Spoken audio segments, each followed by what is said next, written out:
Gente, que presença gloriosa. Que presença gloriosa. É impossível vir a esta casa e... Olha, eu vou falar uma realidade para vocês. Faz alguns dias alguns meses que nós estamos visitando essa casa.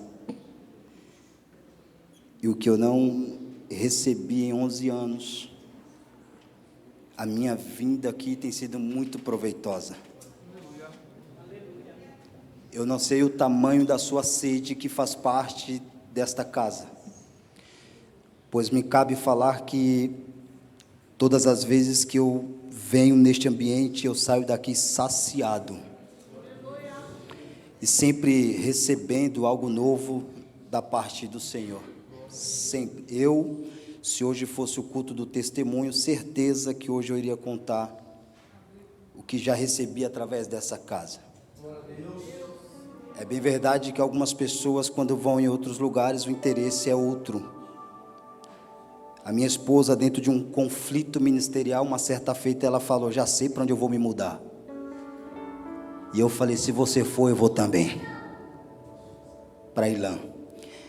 Queridos, eu quero parabenizá-los por esses 15 anos, e eu tenho certeza que não tem sido fácil. Para quem é experimentado na fé e está aqui desde o início, eu acredito que não são muitos, mas aqueles que ainda estão vestidos na camisa desde o início desse ministério, eu tenho certeza que você está aqui não é porque o apóstolo Reinaldo ele é bom, mas sim porque vocês reconhecem um poderio maior sobre a vida dele.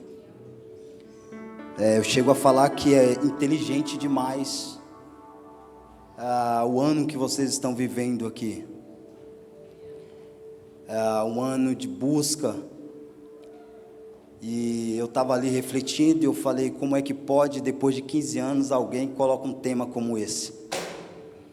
O ano da busca, ou busca intensiva. Enquanto nós, como pastores, é bem verdade que nós encontramos pessoas se perdendo por tão pouco, porque não querem mais buscar. Muito obrigado, viu, serva? Deus abençoe. E quando eu vejo um tema como esse, vocês verdadeiramente precisam viver o tempo de busca. O apóstolo falou aqui que o céu é para quem persevera. Algumas pessoas acreditam que o céu é para quem chega primeiro. Não vai nessa não, vai dar ruim. O céu é para quem persevera. Amém, queridos? O apóstolo, deixo aqui a minha gratidão, a confiança de poder não somente ministrar aqui, mas fazer parte desse momento. Eu me sinto honrado e lisonjeado, tá bom? Eu aprendi a amar a vida do Senhor literalmente como um pai espiritual, que é isso que o Senhor tem sido para mim, tá? Esses dias o Senhor me mandou uma mensagem, eu estava exatamente dentro do carro, dentro de um conflito psicológico, e aí é interessante, não sei se ele fala com vocês assim, pelo menos comigo Pastor Paulo, shalom, opa! Aí a gente já desperta e está tudo certo. Amém, pastora Juscelia, que Deus abençoe a senhora grandemente, continue vos abençoando. Eu sei que não é fácil estar de frente de uma obra juntamente com o teu príncipe. Eu, como pastor, sei do que falo. Tenho minha esposa, pastora Joyce, que andamos lado a lado.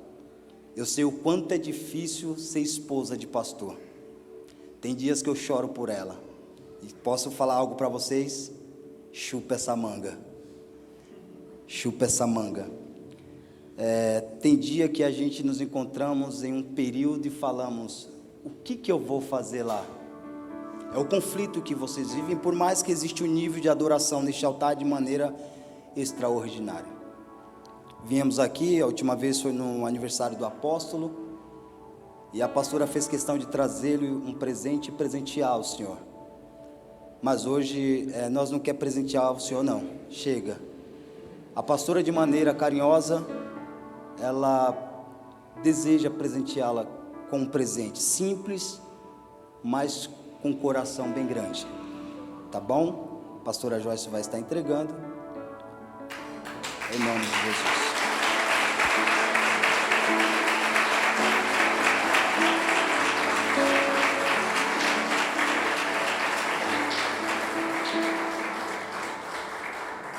Louvado seja Deus. Irmãos, sem querer ser chato, estou com o povo ali também, está sentado aqui. Tem ali algumas intercessoras da igreja semeando, eu tenho alguns obreiros que estão comigo aqui, tá bom? Eu fiquei com medo quando não apresentaram eles, porque eu falei, será que eles já são daqui?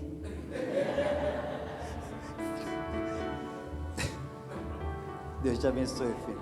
Amém? Por favor, coloca para mim Josué capítulo de número 2. Essa mensagem ela tem ardido, tem queimado meu peito. E Josué capítulo de número 2, verso de número 11. Eu acredito que tenha mais pastoras aqui.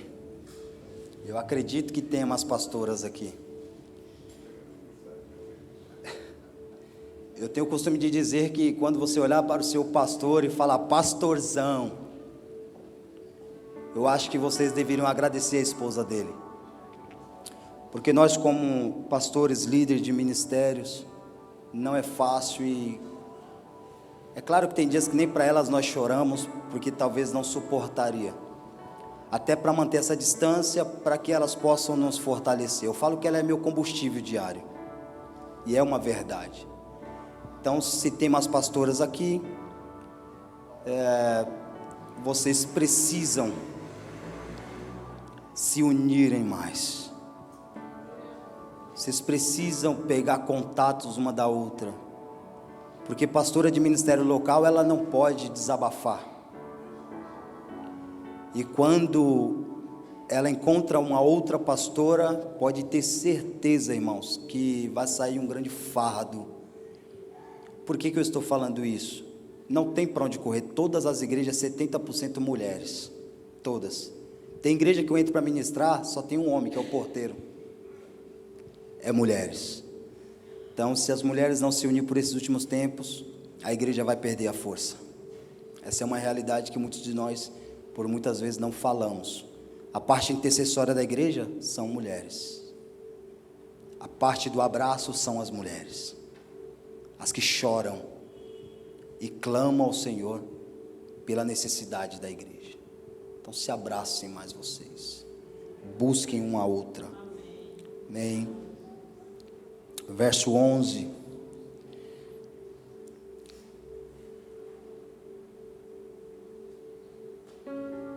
Ouvindo isto, desmaiou-nos o coração.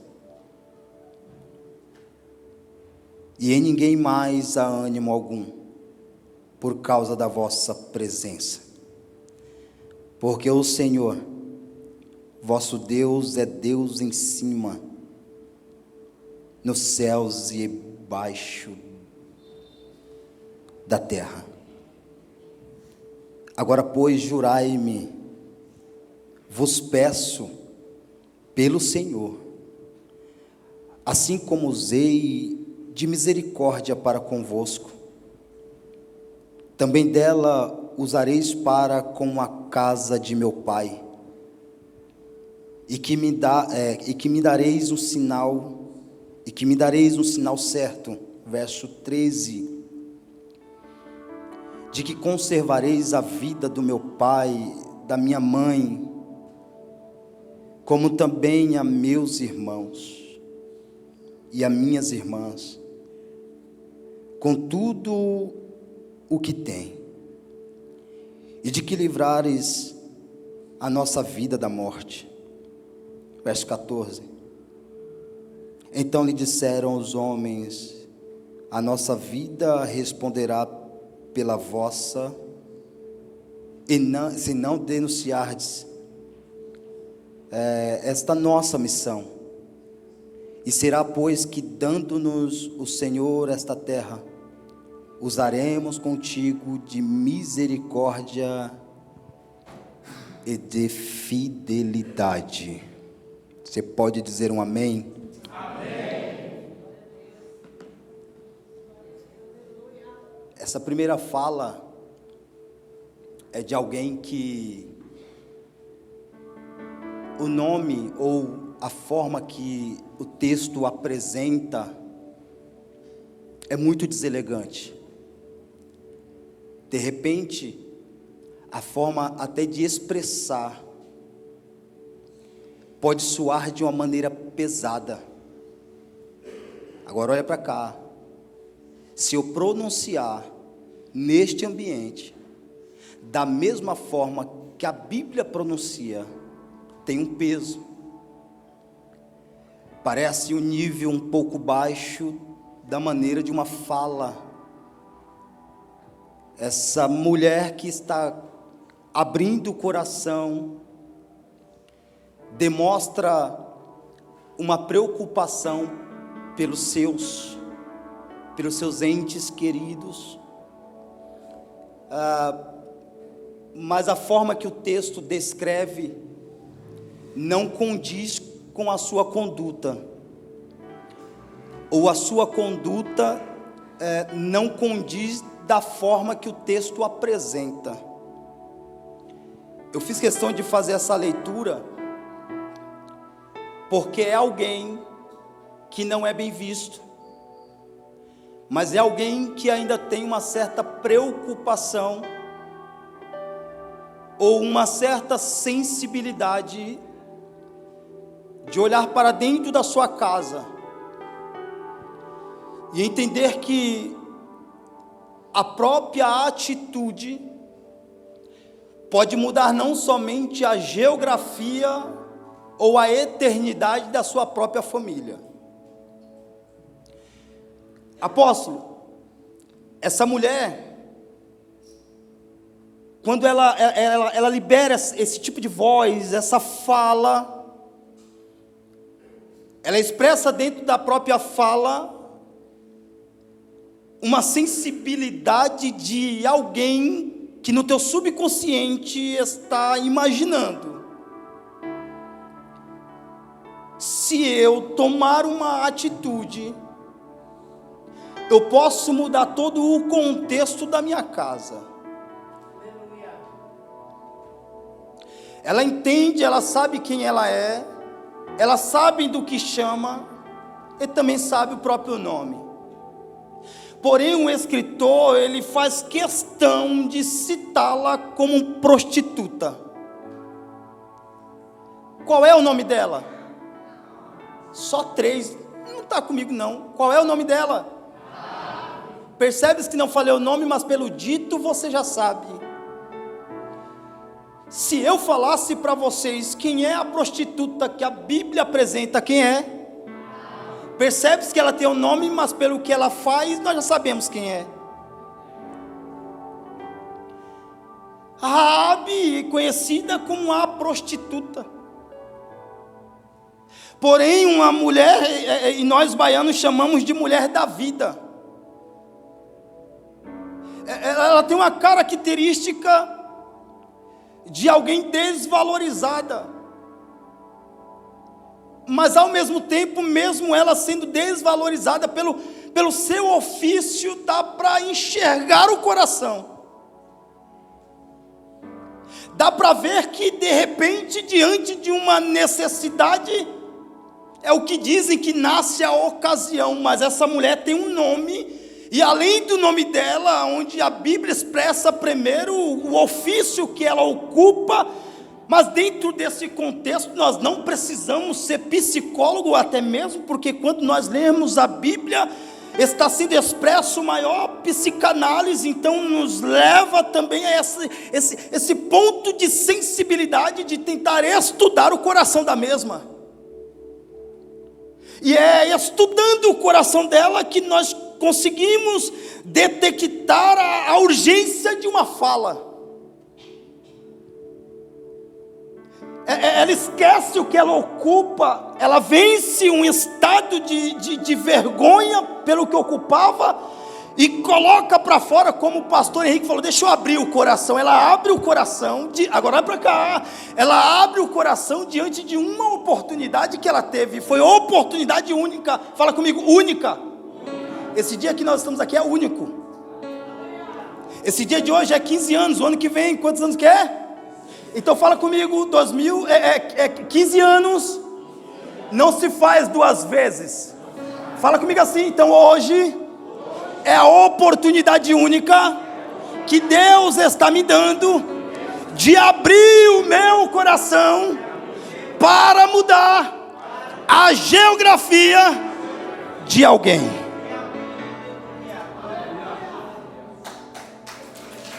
Aplaude.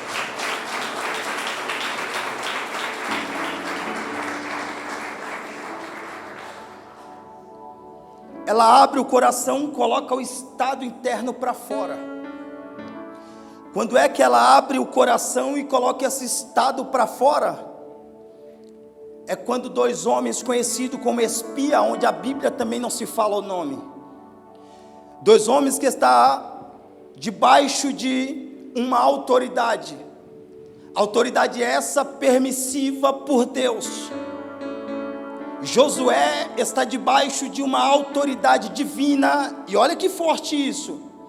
Além de estar debaixo de uma autoridade divina, ele também está debaixo de uma promessa. A promessa é que Deus já havia dado Jericó em suas mãos, a terra que mana leite e mel. Eu entrei em parafuso aqui, apóstolo. Eu entrei em parafuso porque a terra Deus já havia dado. Era uma terra que foi prometida. Percebe-se que do verso de número 1 ao verso de número 11, ela expressa todo o sentimento de Jericó. Ela diz que o povo já estava com o coração caído. O povo já estava triste. Por que o povo estava triste? Porque a notícia já havia corrido. A notícia correu tanto que quando esses dois espias chegam na casa de Raabe, rapidamente a notícia chega no ouvido, no conhecimento do rei de Jericó. E olha o detalhe. O detalhe é que o povo já sabia que Deus havia dado a terra. E você sabe qual que era o medo deles? Você sabe por que o coração estava caído? A tristeza deles era grande. Pasmem! A cidade era fortemente fortificada, cercada pelos muros. Os muros, quem olha de fora fala, não dá para entrar, mas quem está dentro já está com medo, porque havia uma história que o povo já conhecia. Qual era, pastor? Esse povo que está vindo aí é um povo meio doido. Eles adoram, eles são devotos de um Deus que um dia abriu o mar e passaram em seco. Percebe-se então que o povo não tinha temor dos homens, mas sim do Deus que dava ordem aos homens. Porque para mim, apóstolo, não é válido alguém olhar para mim, olhar para o Senhor e falar, como prega? Quando ora cai fogo. Bom mesmo é quando alguém olha para nós e fala assim, dá para reconhecer Deus aí. Oh! Eu lembro-me muito bem que a primeira vez que eu vim aqui, a nossa irmã profeta missionária Zuleika, ela fez uma oração e aquilo ficou marcado na minha vida. E quando eu saí daqui eu falei, Senhor, é isso que eu quero, que sensibilidade. Quando a gente olha para ela, a voz trêmula de alguém que tem temor, e é impossível olhar para ela e não enxergar o Deus que usa os crentes dessa terra. Deixa eu te falar uma coisa, não sei como estão te vendo, não sei como estão te enxergando, mas se eu fosse você, começava a entrar em uma dimensão, porque talvez lá fora estão nos conhecendo quando alguém que tem um carro bom, que tem dinheiro, que tem roupa boa, mas bom mesmo é quando alguém olha para nós e fala, que presença é essa? Que presença é essa? Recalava chorreva saio. É mandarão.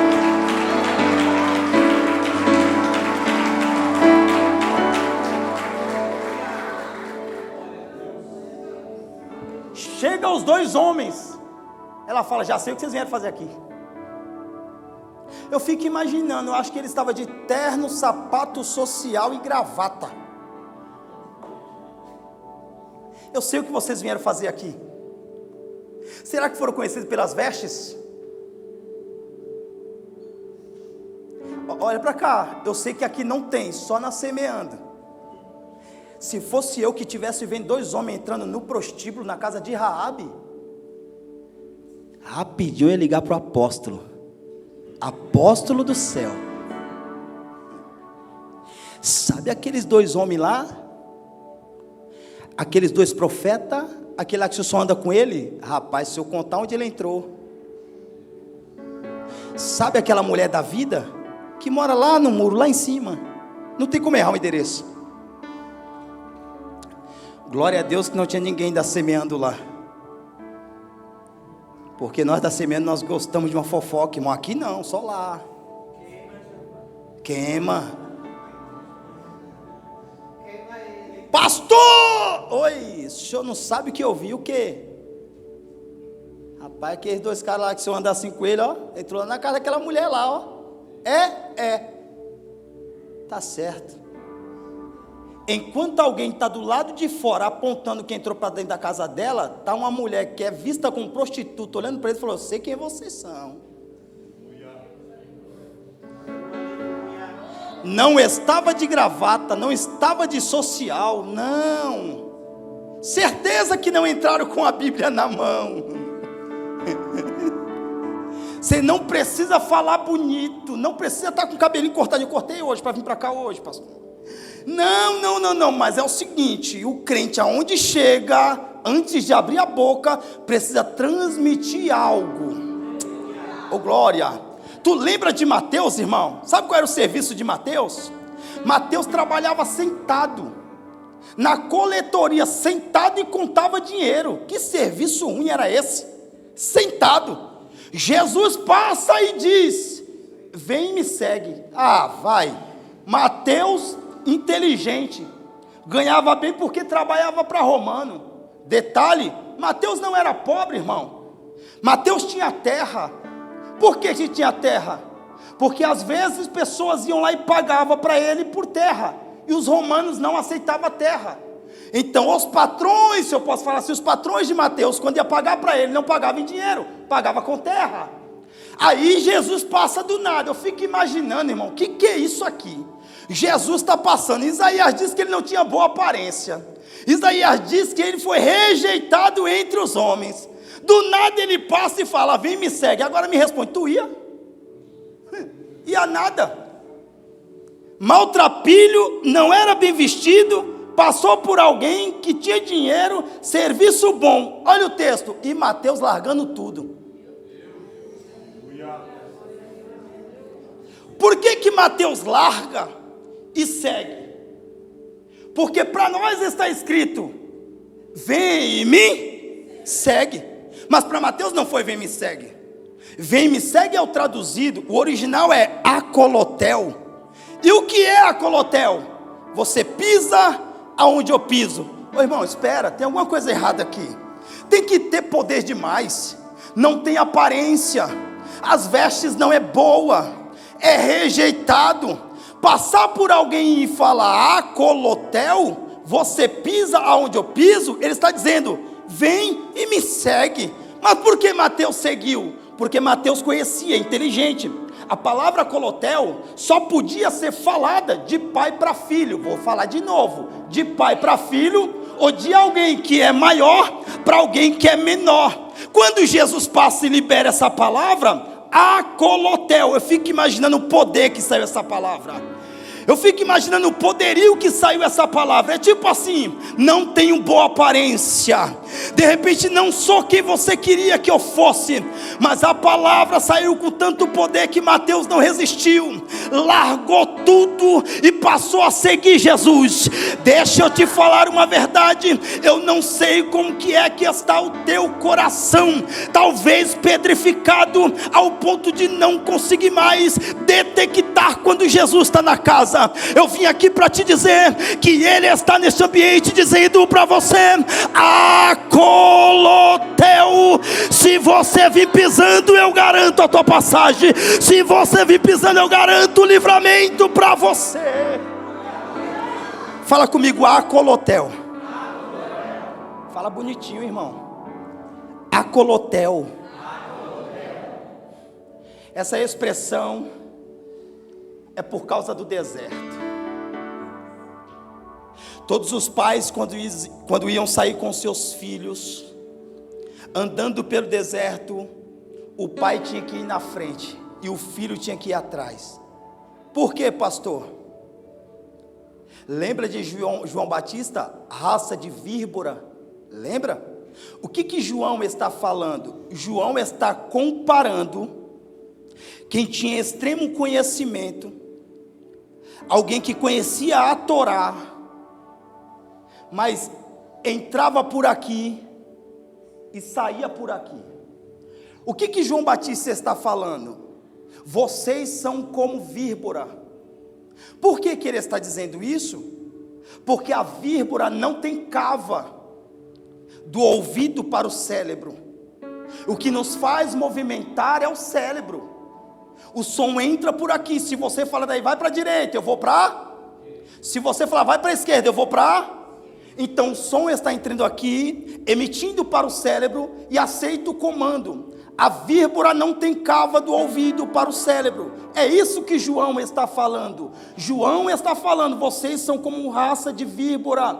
Tudo que está sendo pregado está entrando de um lado e saindo pelo. Então logo entendo que no deserto tem muita víbora. Pegou isso aqui? Tem muita víbora. Então quando o pai, ele precisa ir na frente, ele pisa, e o pai vai falando: Acoloteu. Porque ele pisa, garante a pisada, não pisou na víbora, aí ele dá outro passo.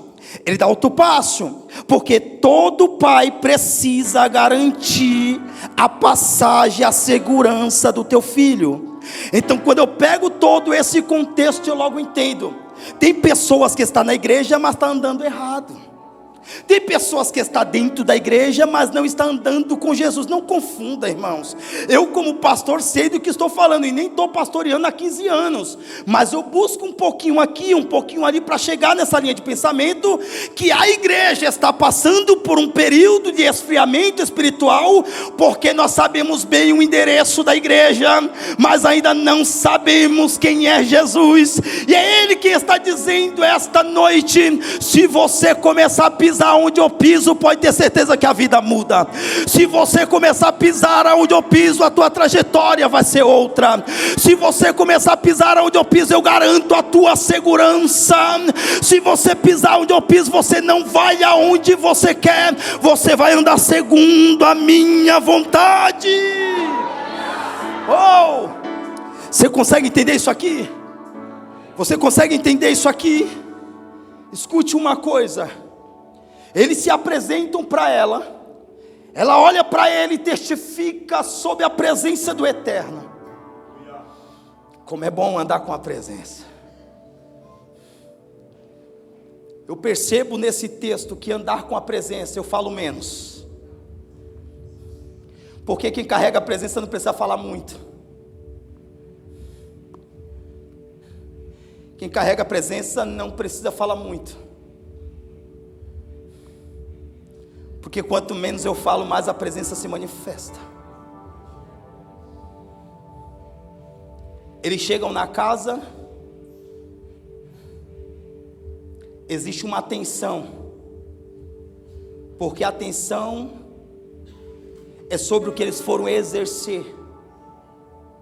Eles foram para espionar. Por que espionar? Porque Josué está dizendo, está dando a hora da gente invadir.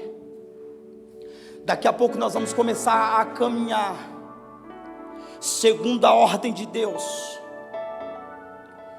Queridos, eu chego a falar que esse texto, dentro de uma linha de pensamento, por mais que não é errado, chega a ser grave. Para mim chegar até ver esses muros caírem, eu dei uma volta terrível para chegar até esses muros cair. Ao ponto de não querer falar para vocês quando os muros caem, porque ele caiu. Para mim não é tão válido falar desses muros. Se eu falar desses muros, por alguns momentos eu posso enaltecer quem construiu os muros. Porque a Bíblia diz que era uma fortaleza. Então para mim não é muito válido falar isso. Se o Senhor me permitisse, eu queria tratar dentro da casa dessa mulher. Uma mulher que tem o diagnóstico de alguém que não tem valor nenhum, mas que a sua casa tinha a necessidade da presença.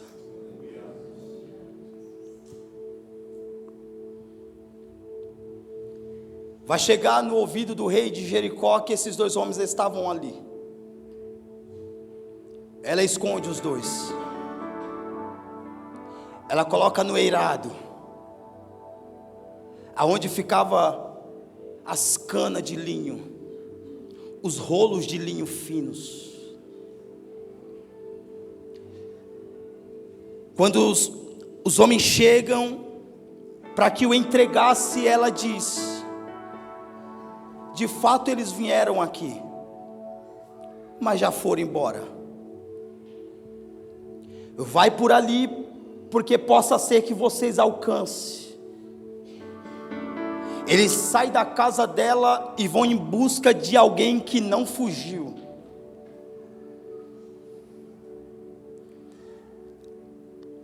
Antes de dormir, ela vai ter com eles e vai dialogar. E a conversa é boa.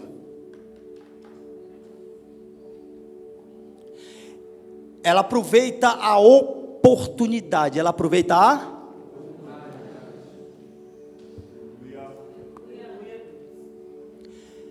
Ela mostra para eles que ela tem memória.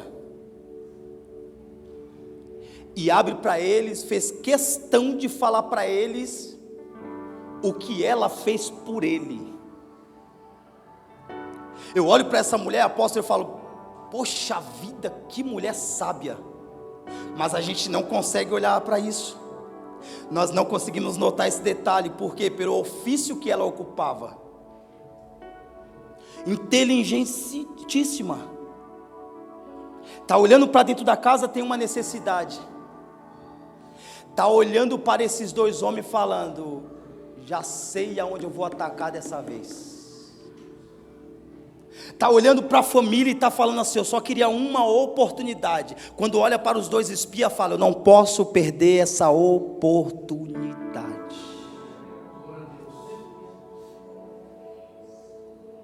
Falando de maneira bem direta, ela tocando no assunto do que ela fez por eles. O que? Escondeu eles.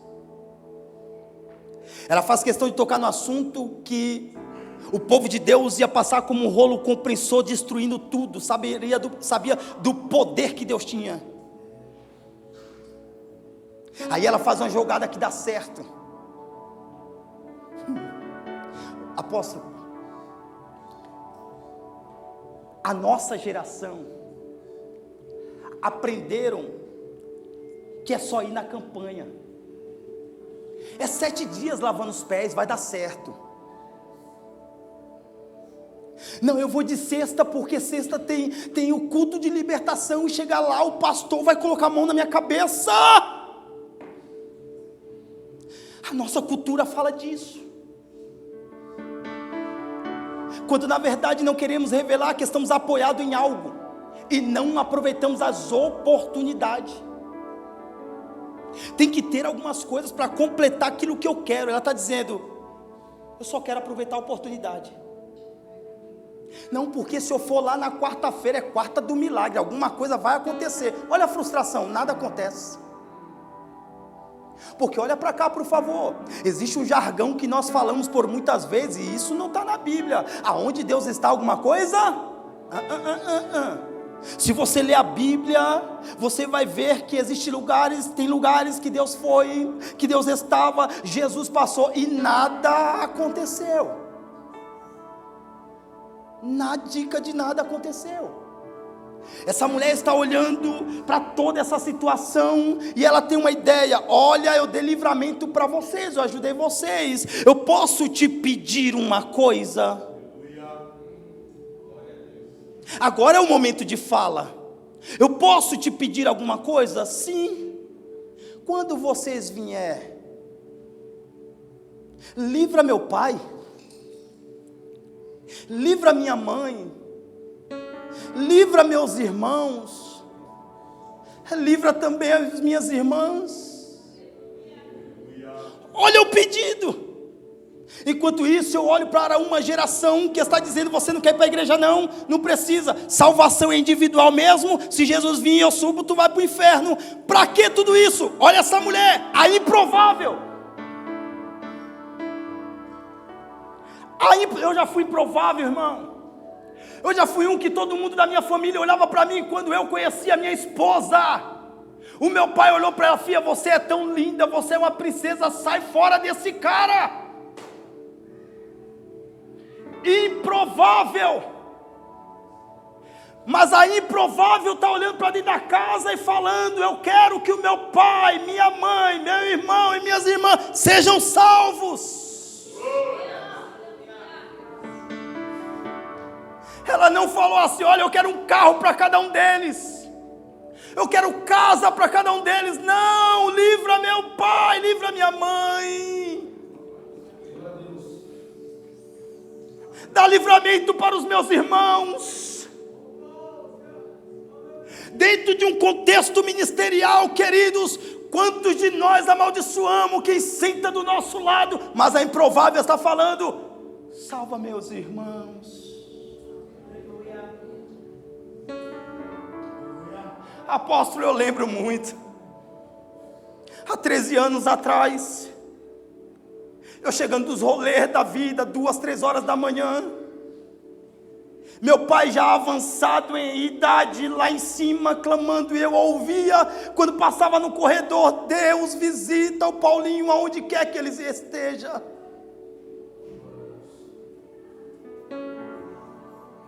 Visita onde quer que ele esteja, dá livramento para ele. E hoje, o que era improvável, pastoreia uma igreja. A esposa que não era para estar comigo, hoje é minha parceira lado a lado. Os meus irmãos são diáconos da casa do Senhor. O meu pai com 72 anos de idade, minha madrasta com 71, hoje são profetas da igreja que eu pastoreio. Você tem noção o que é isso? Olha para cá, por favor. Fala comigo: posicionamento.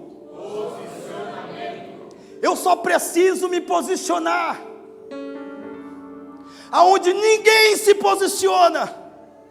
Ela não olhou para o irmão e falou assim: olha, é o seguinte, se você não quer, está tudo certo. Não, ela falou: salva eles. Porque quando nós nos posicionamos, não importa quem está dentro da nossa casa, aquilo que eu quero para mim, eu quero para eles também. Posicionamento. Olha para cá, por favor, a tua casa não está perdida. O teu casamento não está perdido. Não coloque sentença no teu casamento por conta de um momento que vai passar. Não sabote essa família linda por conta de um momento que deu errado. E também não tem problema se alguém está olhando para você e está falando: não vai mudar não, é? Eu já fui um daqueles, pastor Henrique, que eu falava: pau que nasce torto nunca se endireita. até cair na mão do carpinteiro. Livra a minha casa. Você livra a minha casa. Tá certo. Você deu livramento para nós. Nós vamos livrar a sua casa. Só que tem um detalhe. Sempre tem esse detalhe, né? Esse detalhe é o detalhe do ajuste. Qual é o detalhe? Ó, você precisa colocar na sua janela um fio de escarlata. Percebe que não é tão fácil assim? Você precisa colocar na sua janela um fio de escarlata. Primeiro detalhe. Segundo detalhe, coloca todo mundo para dentro. Porque nós estamos dando a nossa palavra. Mas se alguns deles estiver por fora, o sangue deles vai correr sobre a cabeça deles. Gente, olha isso. A minha vontade é salvar a minha casa. Para que a gente possamos falar assim como Josué falou: eu e a minha casa. Você sabe por que Josué fala isso? Porque a gente conhece essa frase. Mas o contexto, está todo mundo buscando de qualquer forma. Josué olha e fala: vocês vão continuar buscando assim? Faça da forma que vocês quiserem. Eu só sei de uma coisa: eu e a minha casa. Josué está assumindo uma responsabilidade de ajuntar ou juntar a sua família, e ele aplica sobre eles: vocês aí façam o que vocês quiserem, cultuem da forma que quiserem, busca da forma que quiser, se entrega da maneira que quiser, mas a minha casa é diferente. Olha a responsabilidade que ele assume. Então essa mulher, dentro desse contexto, o diálogo é o seguinte: a janela tem que estar com fio de escarlata, sua família tem que estar dentro, porque se não for assim, infelizmente não tem como a gente cumprir o que nós estamos combinando aqui. Sabe o que ele está falando? Quer salvar a tua casa? Procure uni-los. Que tal fazer um café e colocar a tua família na mesa? Hoje não é culto da família, não. Mas faz quanto tempo que você não fala com o seu pai e com a sua mãe? Se tiver alguém aqui que não é crente, não se escandaliza não, que crente fica de mal também. Faz quanto tempo que você não coloca os seus filhos na mesa? Faz quanto tempo que você não faz um churrasco para os seus irmãos? É porque sai caro? Tem uma frase que eu amo, apóstolo: coloca o café na mesa e deixa o café esfriar. Você entende essa linguagem? Irmão, sou apaixonado por café, para não falar viciado. Eu sou apaixonado por café. Lá em casa não dá tempo de esfriar. Mas essa frase, quando fala deixa o café esfriar, o café não pode ser mais importante do que o diálogo na mesa. Tem um menino que está comigo esses dias, eu coloco o café, ele faz assim, ó. Rapaz, já tomou? Estava quente não? Estava. Não dá nem tempo de conversar. O café é mais interessante. E que tal chamar papai, mamãe, os irmãos e deixar o café esfriar na mesa? E que tal tirar o celular da mão dos nossos filhos e comer uma pipoca? Olha a preocupação da prostituta. Eu preciso reunir a minha família, mas eu não falo com ela, eu não falo com ele. O Senhor não está perguntando se você fala ou não. O Senhor está falando: vai começar a unir ou não? Vai começar a se aproximar ou não? Mudou de cidade para se ver mais longe? Jesus revela até o oculto. E isso é porque você não gostava do bairro. Mudou para manter a distância e mora no bairro pior do que onde você estava, só para manter a distância da família. Ó Raabe caguetando a gente. Eu fazia churrasco todos os finais de semana em casa, todo final de semana em casa. Durante 10 anos eu fiz churrasco todo final de semana. Aí uma irmã minha, queria que ela estivesse aqui, ela voltou do Rio de Janeiro, depois de 10 anos, acabou o churrasco. Não tem mais churrasco. Por quê? Porque é só fazer churrasco de novo, colocar ela perto, começa a dar discussão, começa a dar dissensão, gosta de uma piadinha. Consegue entender ou não? Aí quando foi essa semana atrás, eu falei, nós precisamos voltar a fazer churrasco. Nós precisamos voltar a sentar na mesa. Nós precisamos voltar para a mesa da comunhão e unir o que está separado. Ó, lembra de Mateus? Trabalhava na onde? Coletoria. Cobrador de impostos. Trabalhava na área portuária. A área portuária era onde recebia diversos pescadores. Quem trabalhava lá? Mateus. Quem? E quem era o pescador da Bíblia que você conhece? Quem? Conhece o Pedro? Que pescava, perito na pesca? Todas as vezes que ele chegava lá para pagar, certeza que ele encontrava Mateus. Eu fico imaginando lá na frente, Lucas capítulo número 6, verso 12. Jesus chama um, Mateus. Chama esse, Pedro. E chama mais quem? Simão Zelote. Quem era Simão Zelote? Ele reivindicava sobre os impostos que eram cobrados indevidos. Ó, 3. Mateus cobrava, Simão Zelote reivindicava e Pedro pagava. Mas quando Jesus apareceu no cenário, parece que eu vejo Pedro com a peixeira na cintura e falando, você pega a sorte que agora nós é crente. Vamos lá, vamos ver se vocês conhecem. O que está escrito em Atos? Atos é grande, né? É, aquele que nós mais conhecemos lá, que é, cai poder, cai fogo. E, é o quê? A gente só para pensar no fogo que desce. Irmão, isso aqui é didática para... Abre a mente. Onde? Fala, meu amor, fala de novo. Está escrito o que lá, gente? O que está acontecendo nessa igreja? Está gelado? Fala aí, varão, fala. Fala aí, fala. Estavam todos reunidos. Estavam todos reunidos. Está falando muito baixo. Fala comigo, estavam todos reunidos. Mateus, Pedro, Simão. Não se falava quando não eram crentes. Mas depois que se converteram, teve encontro com Jesus. E em Atos o fogo não caiu só porque caiu, não. É porque estavam todos reunidos no mesmo propósito. Se não estiver unido no mesmo propósito, não vai cair fogo, vai cair gelo.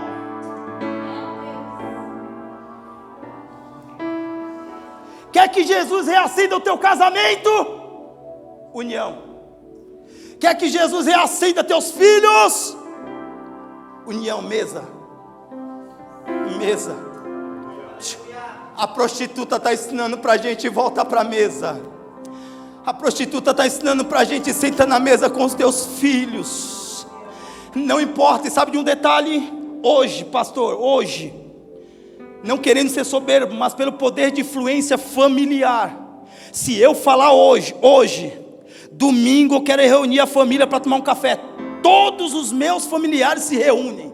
E por que você não usa esse poder de influência que você tem para unir? Porque ela era tratida pelo nosso entendimento, pelo nosso intelecto, a ovelha negra, a ovelha excluída, mas foi através dela. Poder de influência. Influencia para unir, não para separar. Olha para cá, sabe qual que é o papel dessa mulher? Sabe qual é o teu papel? Sabe qual é o meu papel? 2 coisas. Primeiro, unir. Segundo, coloca o véu na janela. Pastor, até agora não entendi nada. O véu, o fio, era um sinal. Era uma marca. Que marca é essa? A marca de uma casa que está esperando alguém passar, mas a minha casa não vai ser atingida. Você está esperando alguém colocar o linho lá, né? Você está esperando alguém estender o lençol lá, né? E por que não começar por você? E por que não começar por você? Da mesma forma que no êxodo a morte passou, deixa eu te falar, Jesus vai passar também. Jesus vai passar também. Você lembra de Mateus capítulo de número 25, quando a Bíblia relata acerca de 10 virgens, 5 loucas e 5 prudentes, que foi tema de diversas campanhas, de diversos congressos. 5 loucas e 5 prudentes. Por trás disso existe uma história cultural. Entenda uma coisa, percebe que a Bíblia ali nesse texto está falando de salvação, está falando da vinda do Senhor. A lamparina simboliza alguém que ainda está aguardando o noivo chegar. A lamparina simboliza alguém que ainda está esperando o noivo chegar. Deixa eu te falar uma realidade. Percebe-se uma coisa: 5 elas foram prudentes, guardaram. 5 loucas despejaram de qualquer forma, usufruíram de qualquer forma, não guardaram, faltou prudência. Alguém grita, aí vem. Começou o desespero. Esse texto eu aprendo 2 coisas. A primeira, não dá para ir buscar azeite quando o noivo chegar. Porque se tem uma das coisas que o noivo vai reparar na noiva, é se a lamparina permaneceu acesa. A segunda, a falta de vigilância faz com que eu não consiga diagnosticar que o meu azeite não acabou, estava acabando. Aqui dentro tem 2 classes de pessoas: pessoas que têm reserva e pessoas que o azeite está acabando. Quer um conselho? Não saia para ir buscar azeite. Permaneça no lugar que você está e faça uma manutenção, porque é neste momento que você corre um risco de sair e o noivo chegar. Está difícil para você e está difícil para quem tem azeite também. Eu repito, o céu não é para quem chega primeiro. O céu é para quem persevera. Esbanjou, esbanjou. Atenta-te, sua lamparina ainda não apagou. Se você parar e fazer uma manutençãozinha, para não sair da presença.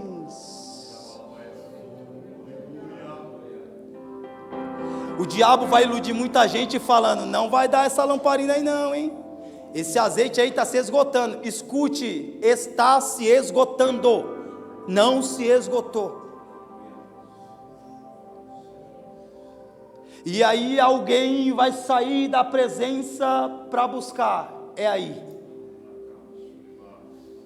É aí. Volto e finalizo. Essa mulher coloca uma marca. Que marca é essa, pastor? O que me chama a atenção é que a Bíblia faz questão de citar que era um tecido, era um cordão da cor escarlata.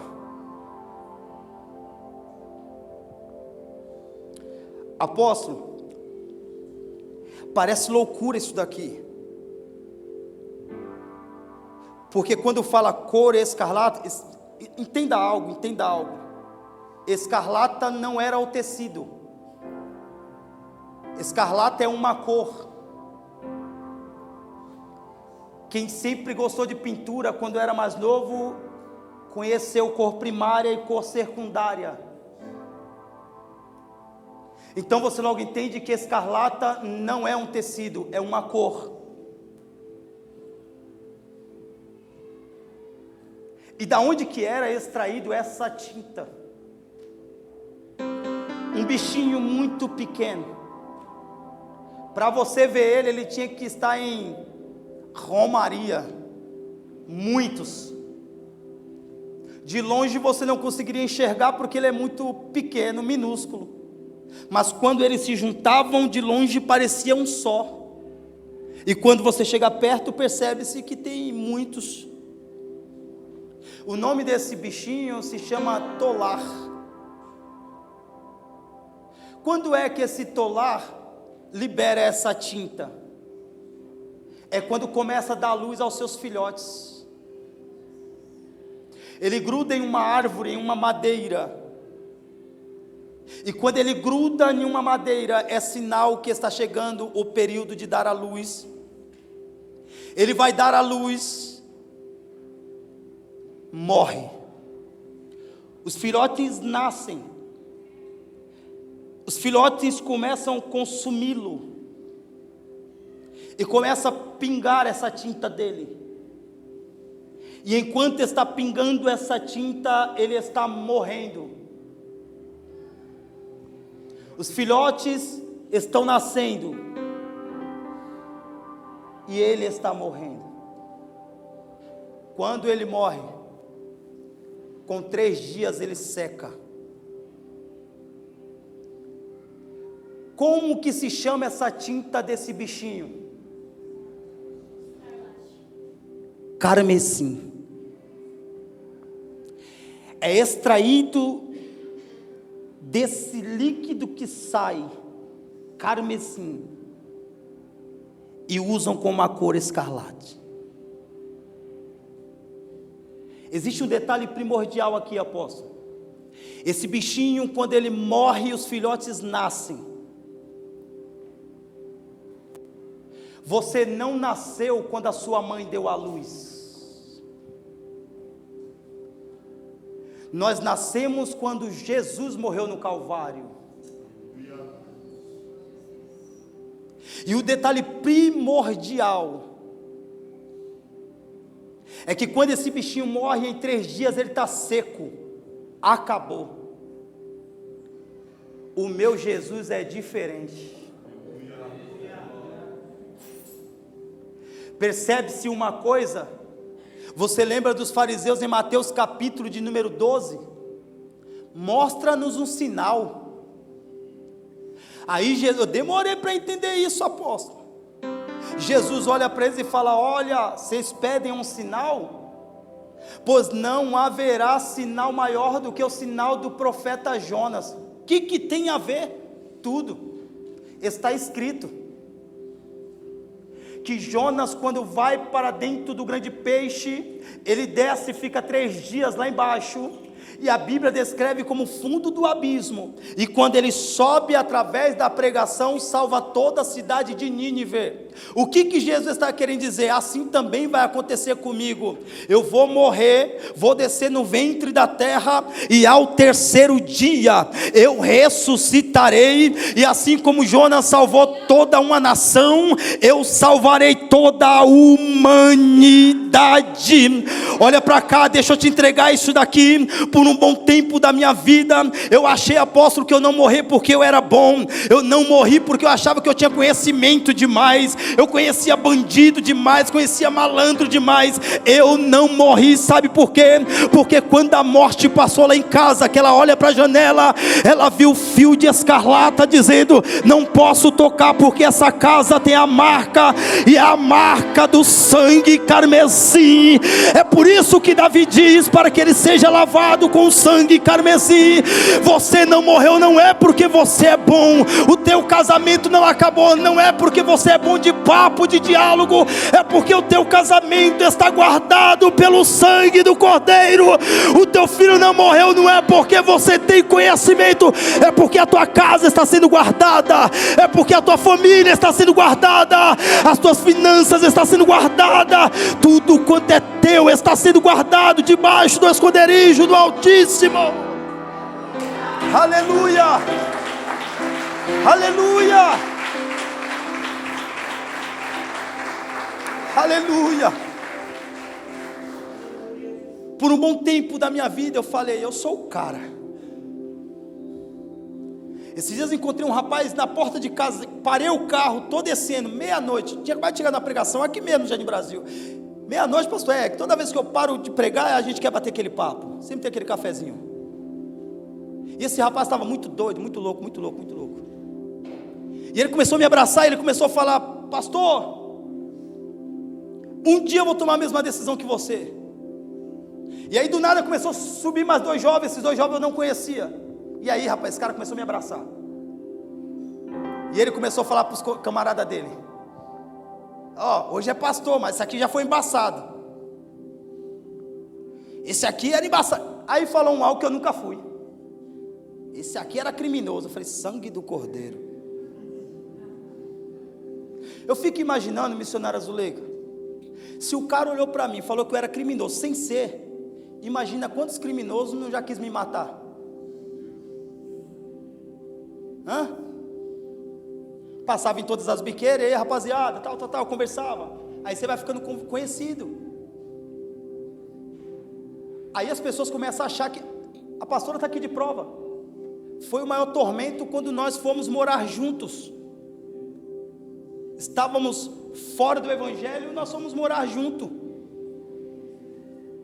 E ela rebelde, burlava a mãe dela e ia dormir lá em casa. Eu não pedia não, ela ia porque queria. A gente se deitava para dormir, chegava lá na porta: ei Paulo, quando eu saía: oh, roubaram minha moto. Mas o que eu tenho a ver? Não, bate um fio aí. Você está entendendo o que eu estou querendo te dizer? Então isso aí foi inflando o ego. Ninguém bota a mão não. Você sabe o que é dormir e deixar a chave no contato? E todo mundo fala: você é doido. Aí outro chega e fala assim: toca aí para ver. As pessoas começam a rotular a gente. Ninguém toca porque é conhecido, porque é até chegar aqui.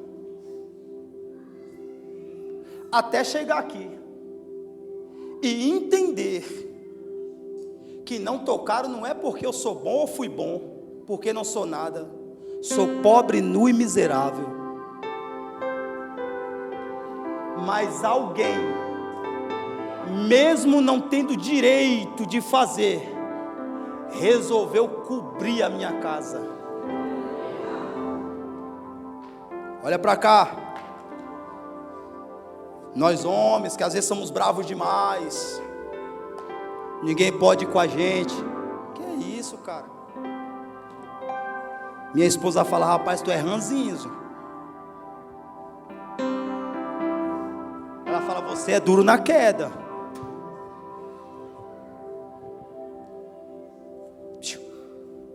É só lá em casa. Eu bato no peito e falo assim: é que você não conheceu o meu passado. Eu falo para ela: é que você não conheceu o meu passado. Se você conhecesse o meu passado, você não estava aí falando alto comigo não, viu? Fala alto comigo para você ver. Aí ela fala: aí a gente vai fazer o quê?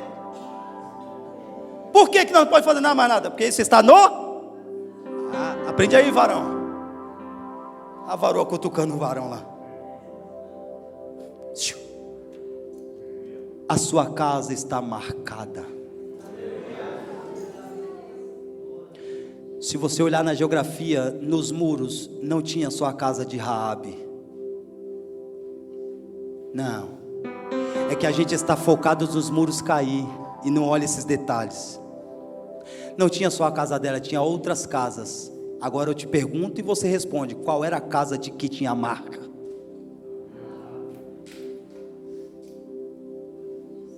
Os muros caem. Outros dizem que os muros tombam. Porque se o muro tivesse caído, dizem que tinha destruído a casa dela. Aí o muro tomba, a casa dela fica de pé. Eu não quero saber. Eu só sei que os muros não ficou de pé porque a Bíblia diz. E a Bíblia diz que os muros caíram. Então eu vou pela que a Bíblia diz. Os muros caíram. Então enquanto muitas pessoas estão preocupadas porque alguém está tocando lá, alguém está tocando, e daqui a pouco alguém vai gritar, depois de quantas voltas? Quantas voltas? Fala comigo assim: não foi 7, foi 13. E acabou agora. No final o pastor estragou a mensagem. Faz a conta. Em 6 dias dá uma volta por dia. No 7º dia quantas voltas era? São quantas? Conta aí. 13. Percebe que a gente está tão preocupado dos muros cair que esquecemos de contar? Não é os muros, é o livramento que teve quando os muros caíram. E talvez eu vim pregar para alguém que a tua vida está em cima do muro. A decisão é sua. O Senhor está falando: une e coloca a marca. O seu papel é isso, é unir. Não precisa fazer muita coisa não. Eu vou na campanha do sal grosso. Oi? Eu vou naquele lugar porque se eu pegar aquela rosa ungida vai dar certo.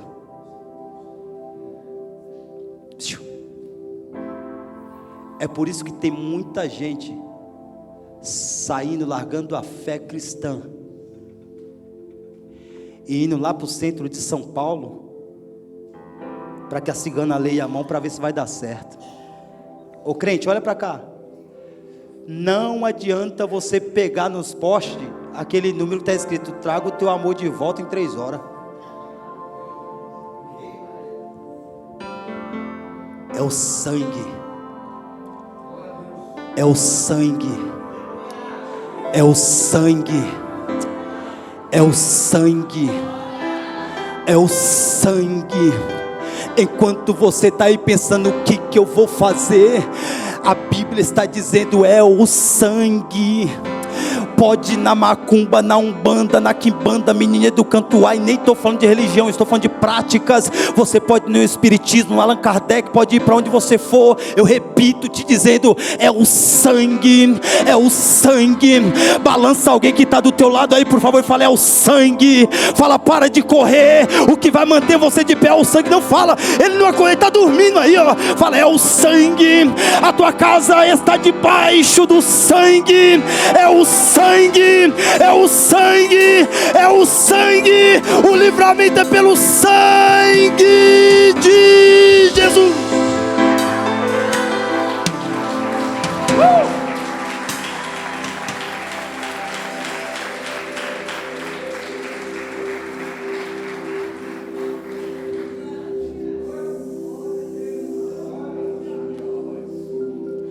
Não busque coisas em lugares.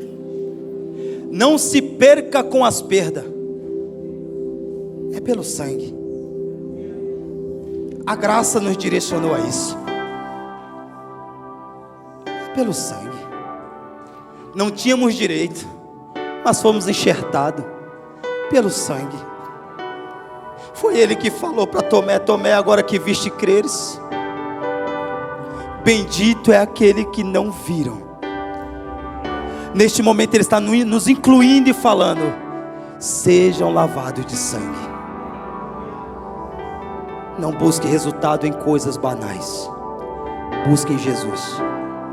Uma vez mais, eu agradeço essa casa. Que vocês de fato possam voltar a essa busca intensiva. Não importa se no meio da caminhada alguém está parando. Alguém conta com você. Os pastores dessa igreja contam com você. Continue buscando. Pastor, eu queria tanto buscar, mas está tão difícil. Chega até teu pastor, pega na mão dele, olha no olho e fala: pastor, eu queria tanto te ajudar, mas sou tão fraco. Imagina se ele olhar para você e falar assim: então vamos caminhar junto, porque somos 2 fracos. Imagina ele olhar para você, você esperando ele falar: vamos que eu vou te ajudar. E ele falar: eu também estou fraco. Mas no meio do caminho vocês vão conversando, e de repente acontece o que a missionária Zuleika falou aqui. Nós não percebemos que ele estava falando conosco. Porventura não queimou dentro de nós, porque eram 2 fracos, cegos. A Bíblia não fala para andar 2 fortes, fala para andar em 2.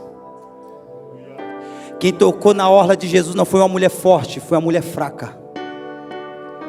Então não faça da tua fraqueza uma desculpa, ainda que se arrastando, venha, faça, porque se você parar, a gente para também. Nós pastores não paramos, porque se nós pararmos, muita gente vai parar. Então permaneçam, que Deus abençoe, e parabéns por esse 15º ano de vocês. Aplauda o Senhor.